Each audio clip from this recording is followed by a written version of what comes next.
तो आइए आज की कहानी की शुरुआत करते हैं। आज की कहानी काफ़ी पुरानी है, साल 2011 की, और जगह है महाराष्ट्र का कल्याण शहर। तो इसी कल्याण शहर में एक लोकेलिटी है जिसे कहते हैं कोसलेवाड़ी। तो इस कोसलेवाड़ी इलाके में एक फ्लैट में एक परिवार रहा करता था।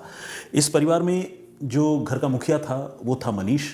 वो कंप्यूटर इंजीनियर था और मनीष की बीवी संगीता भी साथ में रहती थी। इन्हें 1.5 साल का एक छोटा प्यारा सा बच्चा था श्रेयस, और 9 साल की एक गुड़िया थी जिसका नाम था या नाम है जो भी कह लें आप, श्वेता। और संगीता की बुजुर्ग माँ यानी मनीष की सास उषा भी यहाँ रहती थी। उषा जी का पूरा नाम है उषा लंदागे। तो कुल मिलाकर मनीष और उसका पूरा परिवार इस फ्लैट में रहा करता था। और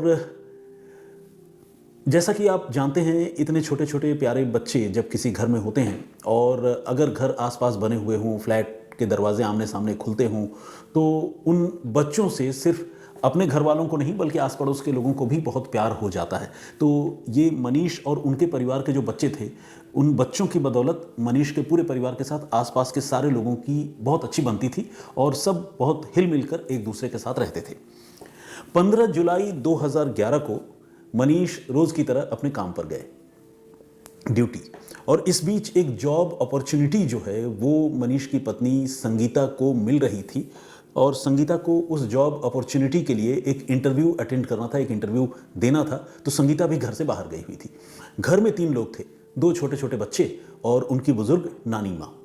तो जो 9 साल की बेटी है श्वेता, वो घर से निकली पड़ोस में ही, मोहल्ले में ही दूसरे बच्चों के साथ खेलने के लिए। और ये जो बुजुर्ग नानी माँ है, उन्होंने कुछ देर के लिए 1.5 साल के छोटे नाती को, उसे दोहता भी कहते हैं, अपने घर में छोड़ा और चली गई कॉरिडोर में पानी भरने के लिए। वहाँ कुछ ऐसा ही सिस्टम था कि पानी भरने के लिए उनको अपने फ्लैट से बाहर कॉरिडोर तक जाना पड़ता था। तो ये भी पानी कलेक्ट करने के लिए, लेने के लिए वहाँ गई थी। और इससे पहले कि वो वहाँ से लौटकर वापस आती, तब तक वो जो छोटी सी बच्ची है श्वेता, वो किसी वजह से, चाहे पानी पीने की बात हो या जो वजह हो, वो खेलते खेलते अपने घर वापस लौट आई। और जब घर वापस आई तो उसने देखा कि उसका जो छोटा भाई है 1.5 साल का बेबी, वो घर में नहीं है और नानी जो है वो पानी भरने के लिए कॉरिडोर तक गई हुई है। तो वो काफ़ी परेशान हो गई। उसने आसपास अपने छोटे से भाई को ढूंढा काफ़ी, लेकिन जब वो नहीं मिला तो फिर वो दौड़ती हुई अपनी नानी के पास गई और नानी को जाकर बताई कि भाई तो घर में नहीं है और पता नहीं कहाँ चला गया। अब इतना छोटा सा बच्चा, 1.5 साल का बच्चा जो रेंग कर चलता हो, वो कहीं भाग तो सकता नहीं, अपने आप कम से कम नहीं भाग सकता। कोई अनहोनी तो नहीं हो गई?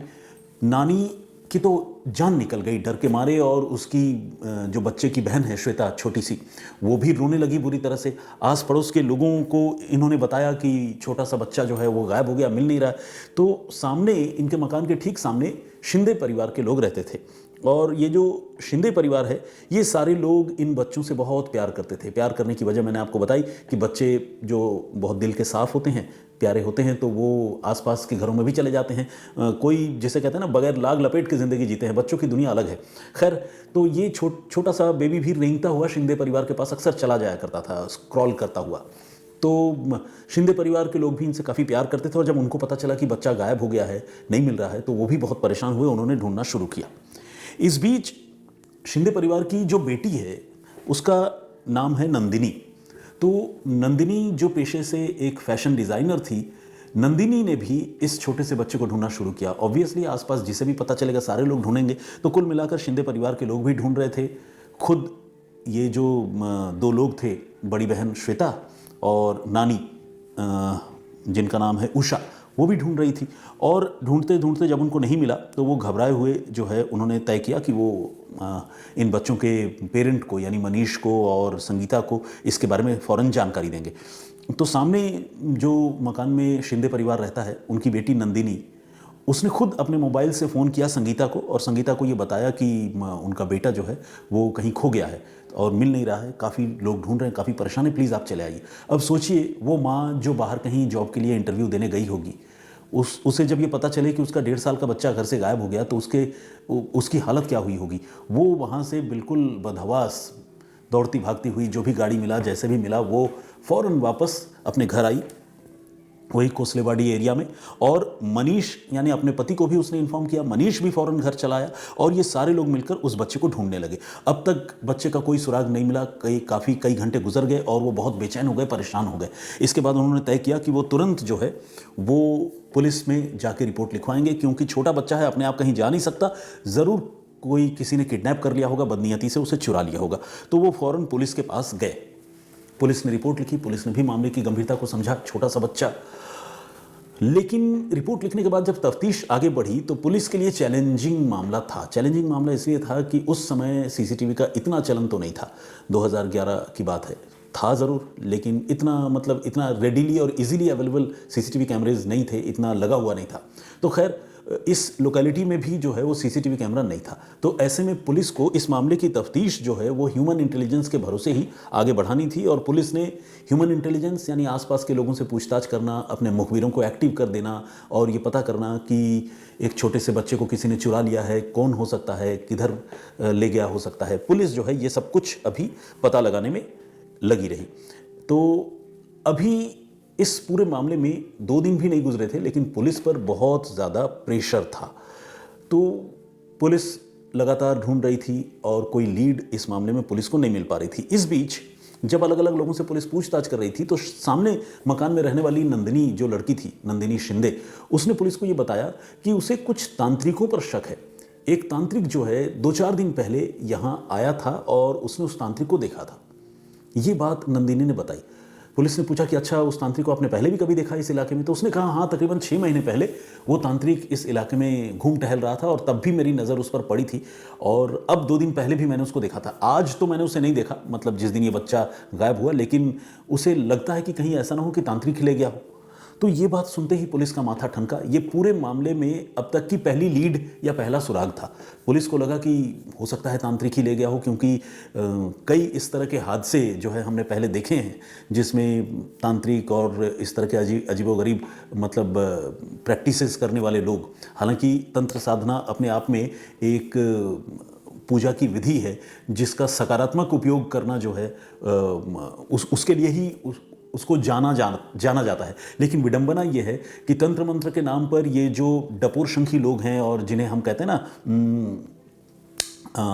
फर्जी बाबा, ये लोग जो है वो लोगों को नुकसान भी पहुंचाते हैं। और कई बार हमने देखा है नरबली जैसी घटनाएं भी हुई हैं, हत्याएं हुई हैं, तंत्र मंत्र के नाम पर लूटपाट और बहुत सारी चीज़ें होती रहती हैं। तो खैर इस मामले में एक तांत्रिक की बात अब सामने आ चुकी थी और पुलिस जो है इस तांत्रिक के बारे में पता लगाने में लगी थी। पुलिस ने पूरी जान झोंक दी, फिर से मुखबिरों से पूछताछ की, आसपास के और लोगों से पूछताछ की। नंदिनी के अलावा किसी और ने भी तो उस तांत्रिक को देखा होगा, ऐसा तो है नहीं कि नंदिनी ने अकेले देखा हो। तो वहाँ आसपास, फ्लैट के आसपास जो दुकान वाले हैं उनसे भी पूछताछ की। मगर आपको जानकर हैरानी होगी और पुलिस भी हैरान हुई कि कोई भी उस इलाके में किसी तांत्रिक को देखने की बात नहीं कर रहा था। और उन्होंने कहा आज तो क्या, पिछले 6 महीने में कभी कोई तांत्रिक या ऐसे अजीबोगरीब वेशभूषा वाले किसी इंसान को उन्होंने यहाँ नहीं देखा है। ये बात जब पुलिस ने रियलाइज़ किया कि कोई भी आदमी तांत्रिक देखने की बात से मना कर रहा है, तो पुलिस को फिर लगा कि कहीं ऐसा तो नहीं कि नंदिनी ही इस तरह की कोई झूठी कहानी पुलिस के सामने रख रही हो ताकि पुलिस की तफ्तीश जो है वो भटक जाए। और अगर ऐसा है तो नंदिनी ऐसा क्यों करेगी, ऐसा पुलिस को लगने लगा। कुल मिलाकर अब पुलिस का शक जो है वो नंदिनी पर जाकर टिकने लगा था। लेकिन पुलिस के पास कोई आधार नहीं था कि वो नंदिनी से पूछताछ भी करती और कोई ऐसी बात उससे पूछती कि भाई हमें तुम पर शक है। तो जाहिर है पुलिस अभी इस मामले को वेरीफाई कर रही थी और पुलिस दिमाग लगा रही थी कि कहीं नंदिनी ने जानबूझकर मामले को डिरेल करने के लिए, तफ्तीश को डिरेल करने के लिए तो ये सब नहीं किया, ऐसा पुलिस सोच रही थी। इस बीच पुलिस को नंदिनी के बारे में एक बात पता चली। पुलिस को ये पता चला कि उस घटना के 2 दिन बाद, जब ये बच्चा गायब हुआ था, उसके ठीक 2 दिन बाद नंदिनी अपने घर से एक बड़ा सा बैग लिए हुए कहीं जाती हुई लोगों को दिखी थी। अब ये भी अपने आप में एक शक पैदा करने वाला और डराने वाली बात थी कि भाई उस बड़े बैग में क्या था। एक तो नंदिनी पर पुलिस को पहले ही शक हो रहा था, दूसरा पुलिस को ये भी जानकारी मिल गई कि नंदिनी बड़ा सा बैग लेकर घर से निकली थी। कहीं ऐसा तो नहीं कि उस बैग में ही नंदिनी ने बच्चे को रखा हो, या कहीं ऐसा तो नहीं कि बच्चे के साथ कोई अनहोनी हो गई हो, मिसहैपनिंग हो गई हो, नंदिनी उसे लेकर जा रही हो। पुलिस को अब नंदिनी पर और ज़्यादा डाउट होने लगा।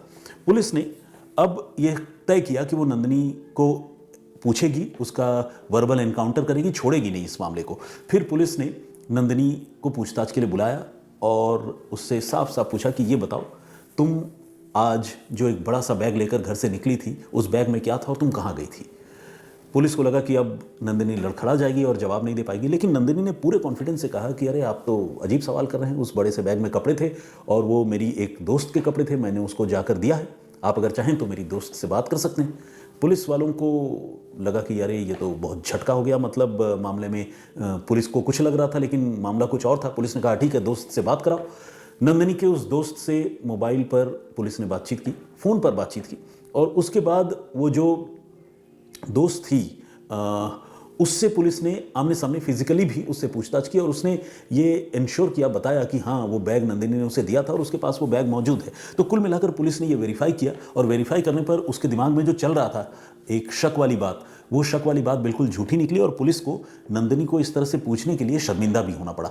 जाहिर है कोई भी आदमी जो मान लीजिए क्रिमिनल ना हो, जब आप उस पर शक करते हैं या उससे कुछ इस तरह के सवाल जवाब करते हैं और वो बात जब गलत निकलती है तो वो आदमी पुलिस पर ओवरपावर करने की कोशिश तो करता है, ये दुनिया का दस्तूर है। तो नंदिनी भी जो है वो पुलिस वालों को कह रही थी अब कि अरे आप कैसे लोग हैं, आप मुझ पर शक कर रहे हैं, मतलब और कोई आदमी नहीं मिला। तो कुल मिलाकर पुलिस वालों को जवाब देते नहीं बन रहा था। पुलिस बहुत परेशान हो रही थी क्योंकि इस मामले की तफ्तीश भी आगे नहीं बढ़ रही थी, जिस पर शक कर रहे थे वो शक गलत निकल रहा था।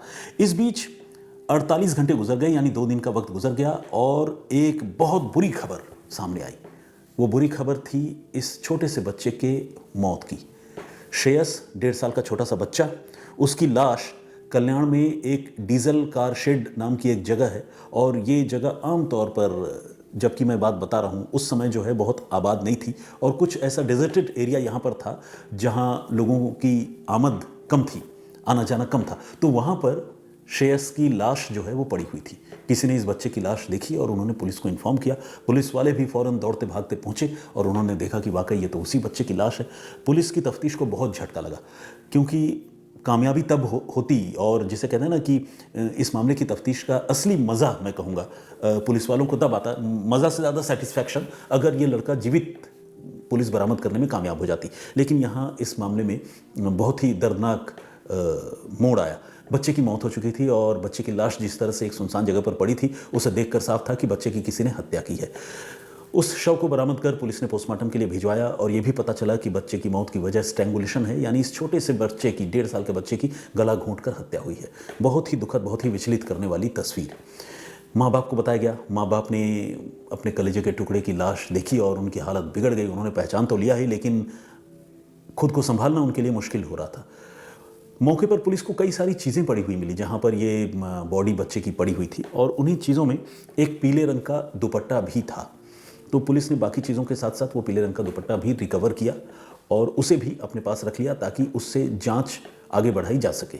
अब पुलिस ने, जब घर वाले बच्चे की लाश देख रहे थे, उस समय पुलिस ने उनसे कहा कि हमारे पास कुछ और चीज़ें मिली हैं, उन चीज़ों को देखकर आप बताइए और पहचानने की कोशिश कीजिए कि ये चीज़ें किसकी है। दुपट्टा और कुछ और बिलोंगिंग्स पुलिस ने उस बच्चे के घर वालों को दिखाए, लेकिन बच्चे के घर वालों ने तब जो है उन चीज़ों को पहचानने से मना कर दिया। उन्होंने कहा कि नहीं, वो तो नहीं पहचान पा रहे हैं ये सारी चीज़ें किन की है। आस पड़ोस के लोगों को भी दिखाया, आस पड़ोस के लोगों ने भी पहचानने से मना कर दिया। अब सवाल ये था कि वो दुपट्टा और बाकी चीज़ें किसकी है। कहीं ऐसा तो नहीं कि कातिल कोई दूर दराज का रहने वाला आदमी हो, लेकिन वो इस बच्चे को अगवा करके उसकी हत्या क्यों करेगा, ये सवाल भी पुलिस के मन में था। तो खैर, परिवार के लोग अब बच्चे की बॉडी लेकर गए और उसके अंतिम संस्कार में वो लग गए। ये सब कुछ करने के बाद, अंतिम संस्कार करने के बाद, फिर से मनीष और उसकी पत्नी संगीता ने यह तय किया कि वो एक बार पुलिस के पास जाकर उन चीज़ों को एक बार फिर से देखेंगे और कोशिश करेंगे कि उन चीज़ों को देखकर पहचानने कि ये चीज़ें किसकी हो सकती है। आप ये भी समझ सकते हैं, जिन्होंने अपने छोटे से बच्चे की लाश अभी अभी देखी हो, उनके दिलो दिमाग पर क्या गुजर रही होगी। उनको तो होश ही नहीं रहा होगा। तो पहली बार में वो इन चीज़ों को पहचान नहीं पाए थे। दोबारा फिर से थाने आए और थाने आकर उन्होंने वो सारे बिलोंगिंग्स देखे और देखने के बाद एक बहुत ही शॉकिंग बात कही। संगीता ने कहा, ये जो दुपट्टा है, ये दुपट्टा नंदिनी का ही है। अब पुलिस को फिर से लगा कि यार ये तो मामला वही हो गया। नंदिनी पर हम 2 बार शक कर चुके हैं।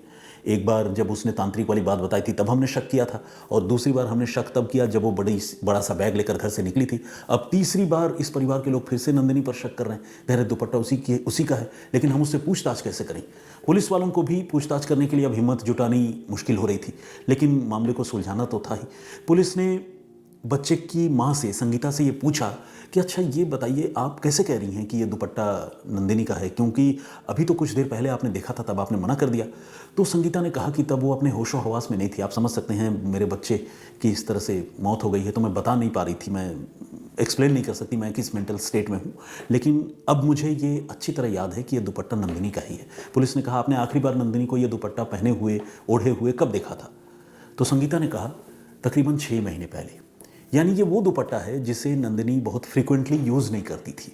अब ये भी एक बहुत इंपॉर्टेंट बात थी और इस बात को अब वेरीफाई करना ज़रूरी था। पुलिस चूंकि शक नंदिनी पर कर ही रही थी, तो पुलिस ने तय किया कि अब वो थोड़ी और ऑफेंसिव तरीके से इस मामले की जांच करेगी।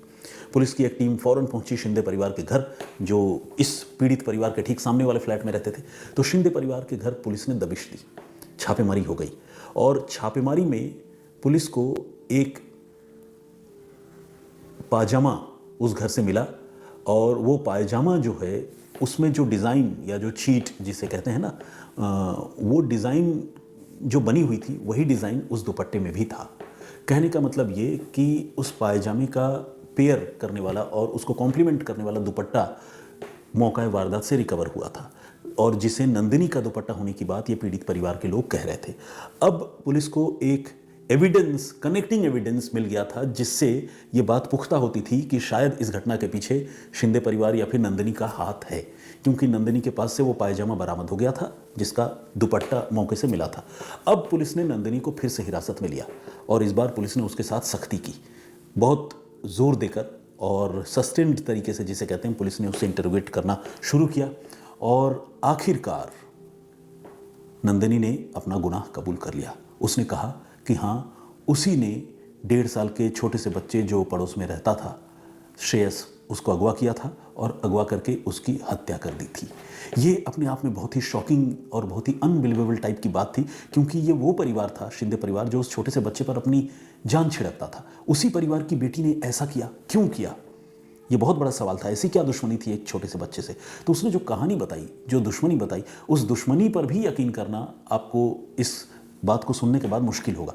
उसने ये कहा कि वो खुद कामकाज के सिलसिले में देर तक घर से दूर रहती थी, अलग अलग वक्त पे घर आती थी और ये जो छोटा सा बच्चा है श्रेयस, इसकी नानी जिनका नाम उषा है, उषा लंदागे, वो जो है अक्सर नंदिनी को ताना मारा करती थी, अक्सर उस पर कमेंट किया करती थी और उसके घर वालों को कहती थी कि अब आप अपनी बेटी की शादी कर दीजिए, कब तक घर में बिठा कर रखिएगा। कई बार उषा ने कथित तौर पर नंदिनी के कैरेक्टर को लेकर भी सवाल उठाया कि अरे देर तक बाहर रहती है, पता नहीं किससे मिलती है, कौन से लड़के से दोस्ती है, कई लोग आते हैं, इस तरह की बातें। आमतौर पर कायदे से लोगों को, मेरा तो ये सुझाव है, कायदे से किसी की पर्सनल लाइफ में लोगों को इस तरह से कोई कमेंट नहीं करना चाहिए, इन्वॉल्व भी नहीं होना चाहिए। आप भला ना कर सकते हैं तो कम से कम बुरा ना कीजिए। अब ये जो बुजुर्ग महिला है, अपनी आदत से लाचार, वो नंदिनी के बारे में इस तरह का कमेंट किया करती थी और नंदिनी को ये बात बहुत नागवार गुजरती थी और वो उस बुजुर्ग महिला से, उषा से बहुत चिढ़ती थी। अब उषा अपनी छोटे से नाती पर जान छिड़कती थी, श्रेयस पर। तो नंदिनी को लगा कि अगर वो श्रेयस को मार दे तो फिर उषा को अच्छी सजा मिलेगी, उसे अच्छी तकलीफ होगी। और इसी खुंदक में, जेलसी में, नफरत में अंधी होकर नंदिनी ने उस छोटे से बच्चे को 11 तारीख, जो मैंने आप लोगों को बताया था, चुरा लिया उस बच्चे को और बच्चे को चुरा कर ले गई और फिर स्ट्रैंगुलेट करके उसकी हत्या कर दी और हत्या करने के बाद बच्चे को ढूंढने का नाटक भी करती रही। लेकिन आखिरकार 2-3 बार पुलिस को नाकामी लगी, 2 बार रैदर मैं कहूँगा नाकामी लगी इस मामले में, लेकिन तीसरी बार जब पुलिस को एविडेंस मिला और पुलिस ने उस एविडेंस के साथ नंदिनी को वर्बली एनकाउंटर उसका किया, तो फिर नंदिनी को अपना जुर्म कबूल करना पड़ा और इस मामले को पुलिस सुलझाने में कामयाब हो गई। तो यही थी आज की कहानी।